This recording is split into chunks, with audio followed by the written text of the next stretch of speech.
तलाक के बाद हस्बैंड को अपनी प्रॉपर्टी में से कुछ हिस्सा अपनी बीवी को भी देना पड़ेगा। नाजरीन, नया कानून पाकिस्तान में मुतारिफ करवाया जा रहा है। अगर आप लोगों को याद हो, इंडियन क्रिकेटर हार्दिक पांड्या की पिछले दिनों तलाक की बातें चल रही थी, तो उनका एक पुराना क्लिप भी सोशल मीडिया पर वायरल हो रहा था। नाजरीन, हार्दिक पांड्या का यह कहना था एक पुराने क्लिप में कि मैंने अपनी सारी जायदाद अपनी मां के नाम कर रखी है कि कल को अगर मेरी तलाक हो जाती है तो मेरी बीवी सारी जायदाद मुझसे ना ले जाए।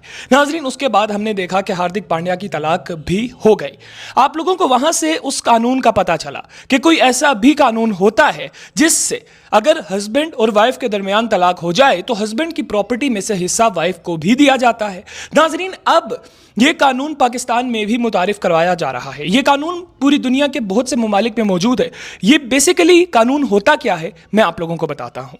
नाजरीन, ऐसा नहीं है कि एक लड़का है, उसके बाप दादा की जायदाद उसके पास है, या वो बचपन से मेहनत कर रहा है और उसने घर बनाया है, कारोबार बनाया है और उसके बाद उसने शादी की है, तो बीवी को तलाक देता है तो बीवी सब कुछ लेकर जाएगी। ऐसा नहीं होगा। मतलब 20 साल का लड़का है, उसने शादी की, 25 साल तक वो अमीर बंदा बन गया।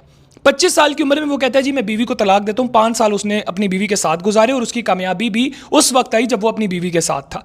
तो तब अगर वो जब बीवी को छोड़ेगा तो जो प्रॉपर्टी उसने उस 5 साल में कमाई है जब वो बीवी के साथ था, उस प्रॉपर्टी में से हिस्सा उसको अपनी बीवी को भी देना पड़ेगा। और नाजरीन, जब वो शख्स तलाक दे देगा तो ऐसा नहीं है कि वो जाकर फौरी तौर पर अपनी सारी जायदाद अपनी मां के नाम लगवा दे। नहीं, जब वो तलाक दे देगा तो उसकी सारी जायदाद को सीज कर दिया जाएगा, पाबंदी लगा दी जाएगी कि आप अपनी जायदाद ट्रांसफर नहीं कर सकते, यानी कि किसी को नहीं दे सकते जब तक अदालत फैसला नहीं सुनाती। फिर अदालत अपने हिसाब से जायदाद का बंटवारा करेगी, जो जायदाद उसने शादी के दौरानिये में कमाई होगी।